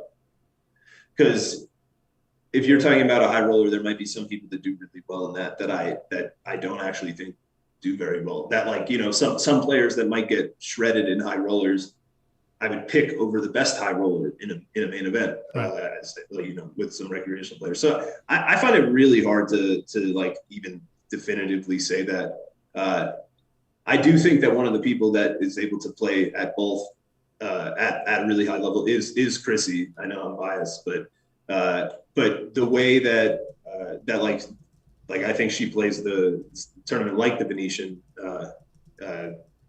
better than just about anyone, and is also plays the high rollers at the best levels. So I'd say that she's definitely in there. I know I'm biased, but that's one person that I can certainly say I think is in both. I think that a lot of people though struggle in one end or the other, which makes it hard for me to even like have any kind of a list like that personally. Right. So then as far as, facing off like against guys like Aleem Sirovic and Steven Chitwick, is there any difference between the top guys in playing against them, or once you get to a certain high level, it's sort of the same? They're tough, they're analytical, they have a lot of theory, and they might pick up on some things. Yeah, I mean, Ollie's probably actually a pretty good example of someone who I think will outperform in both fields as well. Just because he's a bit more, I think he's a bit more open-minded than a lot of the others. I know he doesn't play the exact same in the Venetian 2500 as he does in the Aria 25K, which I think if you did, it's a big mistake. So in that sense, I think he's someone like that. I think that there is a big difference between players at that level. And that is something that's interesting, and another testament to the fact that like the equilibrium and solutions are not the answer entirely, because like even at these levels there are distinguishable differences between players, and everyone probably gains some extra EV from their differences. They also probably lose some EV from their differences, and it's kind of a uncertain equation of, do you gain more than you lose? And that's hard for anyone to analyze. So but yeah, it's definitely different playing from one player to another. And I definitely have different strategies, not major differences. It's not as different as it might be in some of the other fields, but I definitely will be slightly less likely to do X, Y, and Z versus A, B, and C. Right. Or, Yeah. No, I mean, there's definitely a huge difference and a huge drop-off. Meanwhile, the battle continues. You and Joyce with Davies now as the short stack. You're able to apply a lot of pressure given the stack sizes here. What do you remember about this spot? Yeah, so this was one where... Oh, wait, no, I might be confusing this with another one. But yeah, I'm kind of unhappy that he doesn't have more chips. I might be able to put... or doesn't have less chips, rather. I might be able to put some significant pressure on, but I'm not sure. Now I can't even remember. I guess I just raised, called, and he called, and he check called the flop. So yeah, in this spot, I just think he's not going to be floating very often. I assume that I'm probably going to give up here, or that I should. I don't think he's going to be floating very often. I think he gets to the river with at worst a jack, and I might get heroed by that. So I'm not going to really get worse to fold, or sorry, better to fold, just because of how handcuffed he is or mainly because of how handcuffed he is on the flop, not having the opportunity or the option really to float with much of anything there, because set's very short and because pretty big page including. So right. Once we get to the turn, I'm happy that I did not put in any more chips, as much as I could tell, and I'm sure you could, that I wanted to on the river, but I didn't think that would have been a good idea. Right. What I'm curious about with the lifestyle of a high roller traveling around the world, at least for the most part, when that's when it's allowed again or when it's easy again, is there room for nice dinners and parties and stuff like that, or are you all business all the time? You're there for the tournament, in and out. No time for leisure. Oh no, there's definitely always time. I think I've taken some trips where I didn't give myself any time, and I think that goes back to kind of what I was saying before about kind of playing too many tournaments, burning myself out, not being aware of my own limitations as far as energy, and the same goes for focus and intensity. I think that you can only do so much of this without having a little bit of that balance of sitting by the beach, or having a nice dinner with friends, or whatever it may be that you decide to do to relax, hiking, anything. So yeah, I definitely think that I always, well, not always, I will in the future at least always take time to do some of that. But nice dinners is always something that I would do. As far as the exploring the city and doing some hiking or sightseeing, that's definitely something that I've slacked on in the past, just for the reason of playing poker, because I always just wanted to play more. So in that sense, it's like I don't know. In that sense, I probably didn't do it enough. And I think that it came back to haunt me to some extent. Like I definitely had periods of feeling or like not even feeling it, but realizing that I was burnt out and that like I was, just like exhausted, but I wasn't willing to like see it in myself or like accept it. I was like just getting on the next trip, next flight, next tournament, and not realizing that it was, too far. So I think that making that realization has led to me having a lot more of that time to enjoy things, which I'm happy about. As far as partying after a big win, or your favorite thing, what's the best story there? Food. I always just have a big meal. That's after a big win, I do not have the energy to interact with people, especially like a scene like that. It's like I can actually still remember the way that I felt after this tournament because this one, like this is a 6-day event. It was like particularly grueling. Not many tournaments. I think there's only the main event. The WSB main event is longer. So this one was exhausting. And I just remember I probably had like 6,000, 8,000 calories in like the 4 hours after winning this and just like sat on the couch and watched TV. Like that's the only thing that I wanted to do until my brain was like relaxed enough to fall asleep. Because it's a level of exhaustion like in so many ways that it's like a rewarding exhaustion, of course, because it's like, especially after you win the tournament, it's like that particular, like, you've got the adrenaline rush, but at the same time, my body and brain just like couldn't do it anymore. I was like, just wanted nothing else. I frankly don't know how people party after. It's crazy to me, actually. So I mean, as someone such as myself who loves 7,000 calorie meal, what are we ordering? What are we getting? I'm very curious. Is it like gas station kettle chips and just like veg out, or are we getting takeout from 3 different restaurants all at the same time?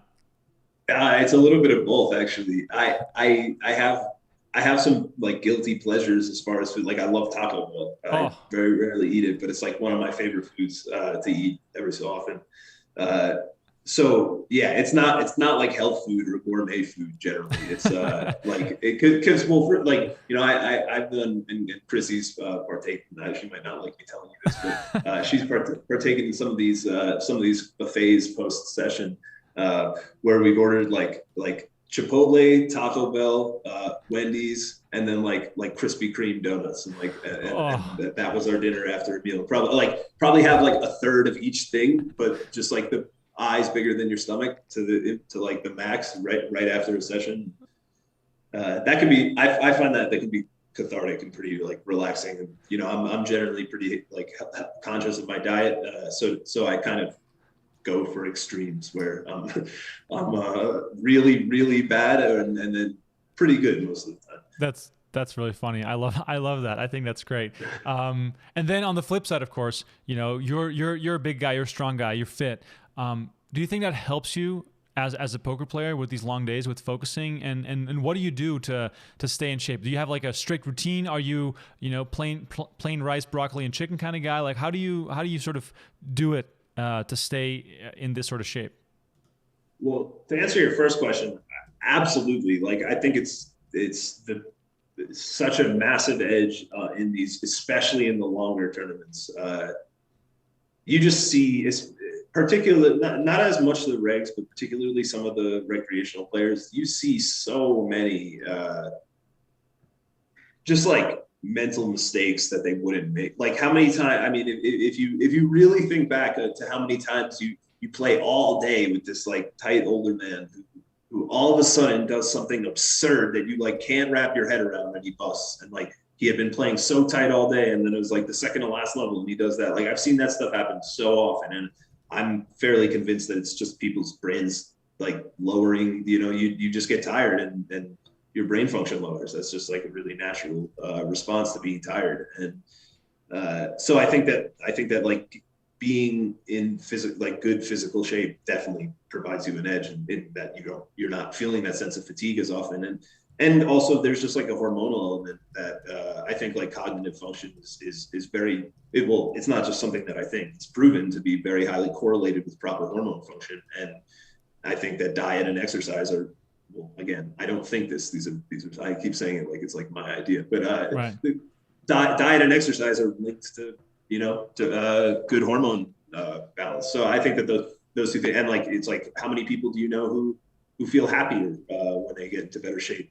And I think that all those things are just further evidence that, like, your brain's working at a smoother level. I don't even necessarily want to say high, but like, yeah, it's a better way, I think, to maximize potential and give you the edge at when it's 1 a.m. and you've been playing for 13 hours, and everyone else's brain is melted and yours is only 80% melted. Yeah, exactly. Brain melt is definitely a real thing. Whenever you bring up the competitive element of playing tournaments, it always makes me wonder, because a lot of the high stakes guys that I talk to, they all say sort of like, I don't care about trophies and bracelets and wins. However, hearing you talk, it makes it sound as though you do care. Like, do you have aspirations of certain things and trophies and things you want to win because of that competitive energy that you have? Yeah, definitely. I do care about trophy. I think that it's something that I always found kind of funny in poker. Every other athlete, like every other sport competitor, I shouldn't say athlete. I don't want to say poker players are athletes. That's way too far. But every other like high level competition, ask Michael Jordan, ask like Wayne Gretzky, ask all those people what they play for. You won't hear a single one of them say, "Oh yeah, I don't really care about the trophy. I just want to make sure that my points per game gets over 1.2 because then I'll get a $12 million contract this year." So really, that's all I'm thinking about. It's like, how ridiculous would that sound? And to me, it sounds similar when you hear these poker players like, "Yeah, I don't care about the trophy. I don't care about winning. I just want to, make money." And it's like, I think that's lame. Like, I think that you should be playing for the trophy. Of course, like, yeah, I'm not going to ignore my like ICM to get a trophy necessarily. I'm going to make the decision to maximize my EV, but to just like completely dismiss the value of a trophy and say that it means nothing to you is like, I don't know, it's confusing to me, frankly. But yeah, so I think that stuff definitely means something. I mean, like, the meaning behind winning this tournament is so much more than winning like 100K with 40 people for 1.6 million or whatever. Like, that would not feel the same at all. Like, even if I had 100% of both, it would feel so different. Right. So I don't know if when these people are saying that to you, that they actually think that they wouldn't feel any different in those two scenarios, but I'd be shocked if it's true. So then, as far as accomplishments that you're looking to achieve, is it getting, because the thing is, people value events in different ways. I know that EPT has a lot of esteem, especially, a few years ago, that has really changed because of some changes that Stars made. But then at the same time, WSP has been around for a long time, but now they have 90 events every year. So that takes away a little bit from those kind of events. So are there specific events that you're eyeing where you would say to yourself, money being equal, that's what I would be most excited and proud about if I were able to win one of those? Well, I mean, part of it is just like winning events in general that has a lot of value to me. Like, it's just fun, like the winning element of it. But yeah, WPTs probably outperform in value, I'd say. Like, bracelets for sure. I don't have any of those. I want one, definitely.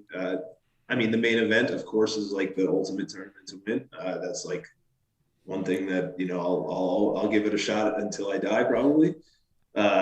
Hopefully manage to get one of those. But yeah, like bracelets, WPTs, EPTs, all those have like definitely a special prestige because it's hard to win one of those main events, and I think that's something that is kind of cool about poker in the sense that winning a tournament like that, they almost like compound in value to your like whatever like legacy, for lack of a better word, because like when somebody who has won Hendon Mob Resultant and they won a WPT for $1 million or whatever, you don't see you're not like, oh, that guy's clearly a great poker player. Like, it's like you could have no idea what he's doing. You could be, but so I think that the like consistency and the longevity of results is like really important for a legacy, because without that in a game like poker, there's really nothing that can be like known or really even like presumed. So in my eyes, it's like I want to be able to have as many things like that are kind of like, like good results that I can say, like, I didn't just win this one time. I didn't just like have this one good year, 2 good years, 3 good, like it was consistent. It was like this tournament this year and then this one the next, like, and I think putting it together like a resume, so to say, of consistency is where I have a lot of value, or where I see a lot of value in winning, like, and competing in tournaments. And to me, that means a lot for, I don't know, just yeah, I guess it's something that, like, when you, like, I can understand the well, to some extent, people like scoffing at it because, it's from a purely tangible standpoint, it's not really worth anything. But I do think that like a legacy is something that has value. Right. And I mean, some people may disagree, but when you say that you'll be playing the WSP main event until you die, which is probably sentiments many people would agree with because it's just an amazing tournament, does it also mean that you see yourself like as like a poker lifer, like the future, your future in poker as a player, that is what you aspire to do for the next couple of decades? I mean, not really. I already feel like I've maybe taken like a bit of a step back a little bit as far as my intensity in poker. And I do see that continuing to some extent.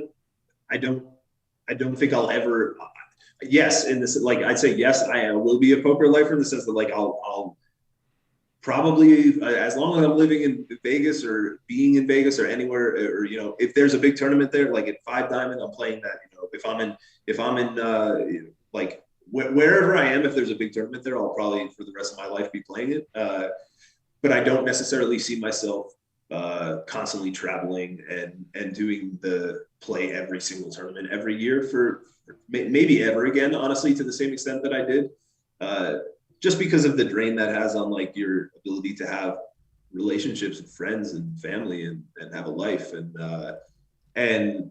And while that's like a really cool experience to have done, I don't think that it's necessarily healthy to do it for too long of a period of time. So I might be overstating the amount, or it might seem like I'm overstating the amount that I'll be stepping with, because I definitely plan on be playing a lot of tournaments for like a long time to come. But as far as the intensity, probably a bit less. And as time goes on, I definitely see that diminishing as well. And that, like, I'll always want to play the main event. I'll always want to play the big tournaments, the 10K 6-max bracelet event, like all those, those big, like key featured events, definitely want to play. But as far as, playing the 1K, whatever, playing the, like that I don't see happening. Right. For, I don't know, that, like, that forever, basically. At least so yes and no, I guess, is the answer. At least I'm looking forward to seeing you in the seniors event in a couple of decades. That'd be a lot of fun. Yeah, wow, that'll be crazy. I'll definitely have to do that one. Yeah, definitely. You have to. Kego on Twitch is asking, curious about your thoughts on the game long term. With the game becoming increasingly GTO based, at some point will any edge you can gain be overshadowed by variance? Will variance become the biggest variable if everyone is playing nearly correct? It's a deep one. It's a big one. I have thoughts on this, but please go ahead. Yeah, well, I'm curious to hear yours after I say what mine are, because they're not super... Well, let me go first then, because you probably have thought about this a lot, so that doesn't make it sound like I'm piggybacking off what you're saying. I think that studying GTO and memorizing how to play are also a skill. So it is not as if you can punch in some numbers and all of a sudden you're a GTO player. Studying GTO also requires a ton of hours and a ton of effort and a ton of work. So whoever works the hardest, no matter what the tool is, those people are going to be the most successful. So I think that yes, GTO will become more and more prevalent, but it's still up to studying. If Jason Kuhn, who's an absolute genius, doesn't study for a few months, he's going to get softer, and he'll be the first to say that. So I think that it is just a matter of who works the hardest. Those people are going to be on top no matter what the tool is going to be. 100% agree with everything you said. I think that it's like kind of laughable to suggest that. I mean, yes, maybe online poker will significantly diminish, and it has, and that's because partially, at least, because monitoring these types of things is very, very difficult from a security standpoint. Also, the gray area of like what's okay is obviously having like a supercomputer running real-time solutions is like obviously not okay, but is having a starting hand chart okay? Like I'd argue that I don't think it is, but some people think that that's like ridiculous to suggest that it's not. and there's some gray area there, but when you're playing live, I think that online poker has a limited lifespan, as far as high stakes at least, or definitely high stakes. But as far as live poker, yeah, I think that there's never going to be a point where it's like, oh, there's no point. You know, I can just imagine like anyone who's played in a WSOP, like, you know, even a WSOP 5K or 10K, like imagine one day showing up to that field and looking around the table and being like, you know what, there's no edge to be had here. I'm just going to go home. Like, there's just no way that's ever going to happen. There will always be people who like playing poker and don't like studying solvers for an hour a day for the last 3 years or whatever, you know. I just think that like, you know, it's just so unlikely that anything like that, you know, that poker will like quote unquote die, at least for like a big live tournament level. It's just what you said is a big part of it, that like there will, no matter how well, or you know, even if you gave everyone access to perfect solutions, like, you know, if you could just type into Google, like how do I approach 50 big blinds deep, like cut off first button after 2.2x and getting check raised on king 6-4 rainbow, like if you could type that in, instantly have the answer every time, and everyone had access to that, I still would say that there will be a huge variation in edge, because like you said, some people will study harder, some people will retain the information better, and some people will apply the information better. We're human. Like our brains aren't that good at you know, memorizing. And I think that that's like the key part, that is just, it's not going to happen, where there will always be differences. It's going to get tougher and tougher for sure. It always will get tougher. It's never going to get easier unless newer people come and play. But I don't think it's ever going to reach a point where it's unbeatable or anything like that. Right. And it is a good point that the live assistance online, that is a big issue. That's a big problem. And that is something of real concern. I do think there's a big difference between that and high stakes live. And, you know, showing up on a given day, you know, even the top players vary a lot in how they're playing and how they're doing, even if they're, you know, very, very good. Meanwhile, we've lost one of the top players, Seth Davies, from this final table. We're now down to heads up, 30 million to 11 million. Alex, what do you remember about this heads up match against Toby? Well, I remember that I really, really wanted to win it, because getting second in this tournament twice would be really upsetting. So I was very determined to win it. And I also don't think that there was much of interest in this heads up match. This hand was, I guess, kind of cool. I think I get this one through. Where I believe I don't even remember how this hand played out. I guess I probably called a raise. Yeah, probably called a raise. Check, check, flop. Check, check, turn. Oh, he called. Good call, Toby. Yeah, I don't know how that hand played out. That feels like maybe not a good move. But if I don't bet the turn, I shouldn't have bet the turn. But yeah, I think the heads up was we're all of a sudden big blind ante heads up. It's like it's so weird. You can't fold anything pre-flop. Like, not that you want to so much heads up, but the play becomes very different, because since you can't fold anything pre-flop, all of a sudden you want to start limping a lot more. But we're at a stack depth where like I can still raise, especially the better hands. So this was a kind of interesting one. I opened the ace 10, and I believe he 3-bets ace deuce off here, which is fine. One of the things I've learned from talking to solver people is that the ace with the wheel card is a lot stronger than you might think, which has been interesting. Yeah, it's a lot stronger than you might think, and it also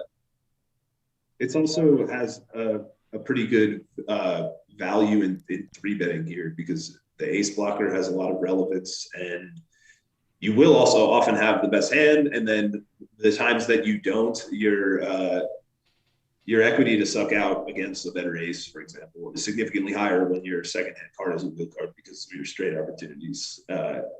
And also the way that your hand interacts with the board opposite of what your perceived range would be. So like the 3-betting range isn't expected to do super well on 3-4-5 or deuce 4 or something like that, where all of a sudden you have really, really strong hands. So that's part of where they get their value. And then in this case, he does 3-bet to 2.8 million, and you make the call. Consideration there for putting it in? Yeah, definitely. I just decided to call because I felt like he would have plenty of these weaker hands like this that would definitely just fold. And when I get called, I'm pretty often going to be up against something that dominates me in one capacity or the other. Uh, and playing in position, felt pretty comfortable in this spot to just call. It's one of those borderline hands though where it's not quite strong. Like it's strong enough to get in for 30 big blinds, but I'm also it's one of those spots where I think that I'm marginally going to be making more by just calling and getting it in because it's kind of hard to get called by worse, but technically the equity's fine, so it's close. What do you think here when he bets 1.8? What are your options? I think really my only option here is, I mean, with the ace of diamonds, I definitely could raise, but I think that having ace 10 heads up here, my showdown value is too high with the ace 10 here to justify raising. I think also on this board particularly, there's not with the ace of diamonds as well. There's like not that many like other than king queen jack. The turn cards aren't very bad for me very often. So like my equity usually is maintained throughout the turn on a lot of runouts. So like again, raising on the flop doesn't have as much value. Now when he checks, I'm going to very often have the best hand, and I think I could either bet here really small to try to get some equity to fold. But I do think that my check is best because of the fact that probably not going to fold anything with significant equity other than like the queen jack, king queen, and it's still those hands don't have that much equity. He also won't have the opportunity to bluff that many rivers. So if I have the best hand, I'm very likely going to be able to get the showdown with it. So that's why I decided to just check it back and hope that we can get the showdown here, which I think does eventually happen. So then is there any merit for him to bet a river like this? Is there any thought for you to fold the river but not the flop? Yes, I think that. Well, yes and no. I think he would have. He should not be betting the river with this hand because he does still have some showdown value. I could have some flush draws that I decided to just call that he beats. I'm very likely to bluff those, but I'm not definite to bluff those. So I think that he's going to have most of his hands will have bet the turn, or a fair amount of them. But he will still have plenty of value hands when we show up on this river. So I don't think it's like outrageous to bet. I do think that I like his check.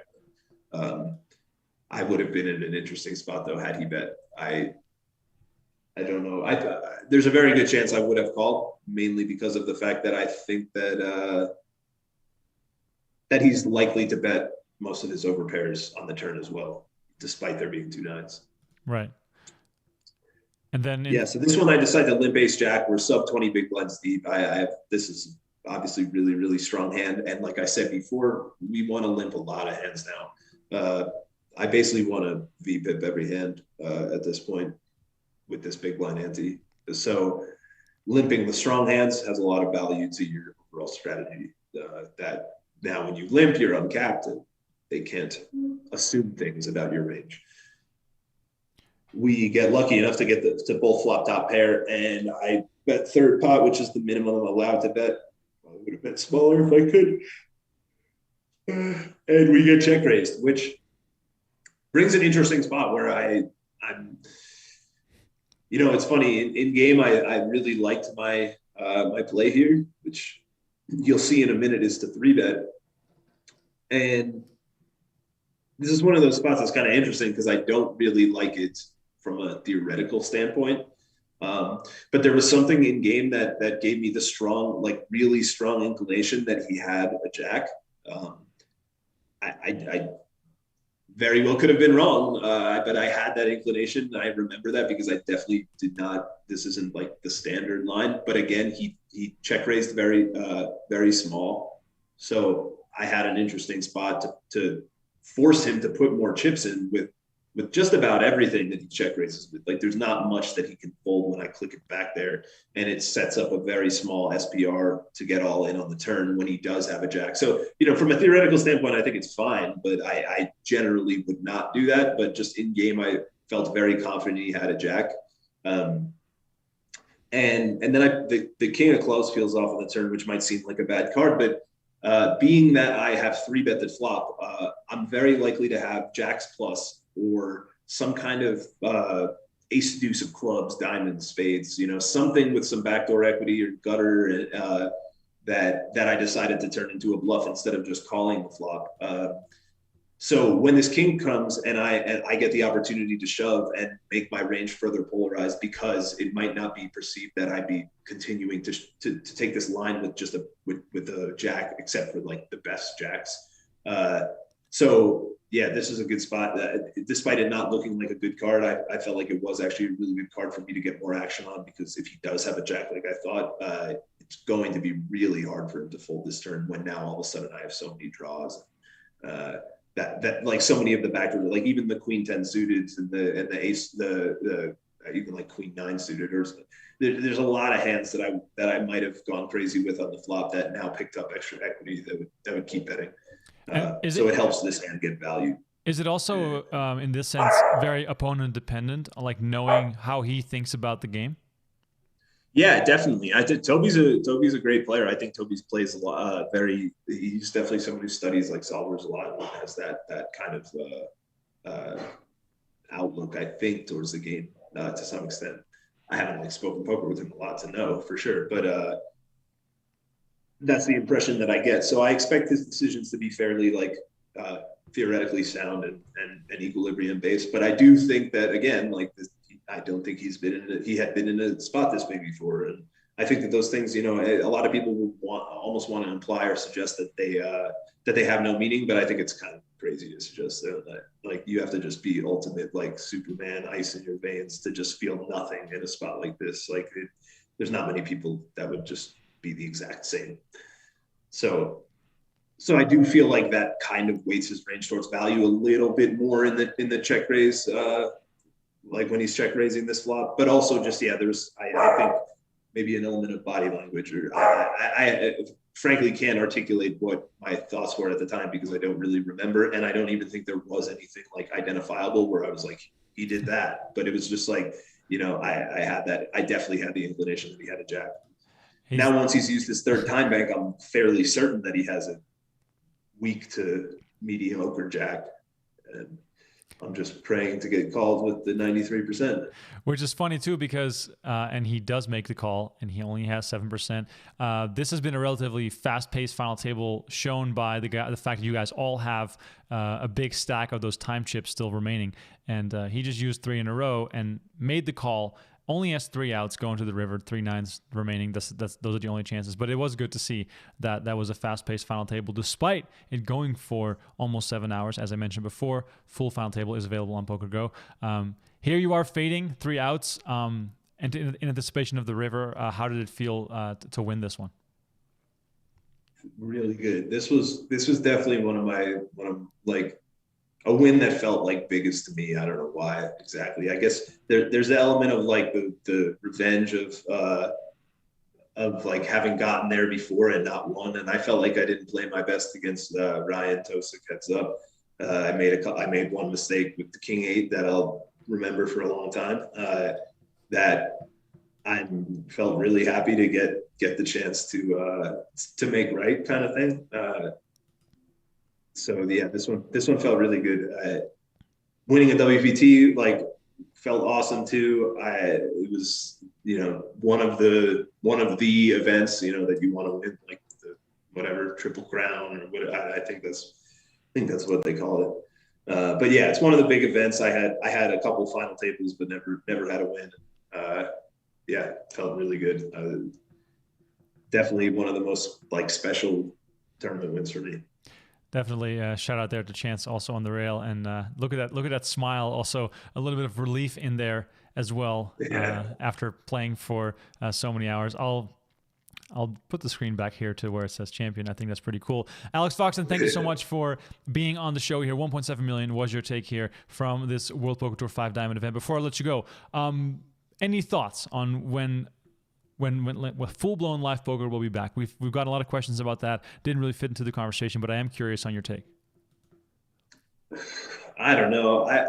full blown. I mean, the demand is there. I think it's very clear that people want to play. I think that I like the fact that people are being given the option to play. You know, they're taking their risk and they're deciding their risk tolerance, so to say. And so I think that I like to hope that progression continues, and you know, as people feel more comfortable, those numbers will grow, and as guarantees climb, that will also grow the willingness of people to travel. So I think that we're in the right direction, and I would think that I mean, of course, things will be a little bit different probably still, but I would think that in 6 months we'll be pretty close to a normal poker scene. I maybe that's optimism, but I think that that's reasonable. All right, let's remain optimistic. Everyone in the chat, thanks for tuning in. Don't forget to like this video, subscribe to our channel on your way out. We really appreciate it. I'll be back next week with a new Run It Back, 5 p.m. Pacific on the Thursday night. It's going to be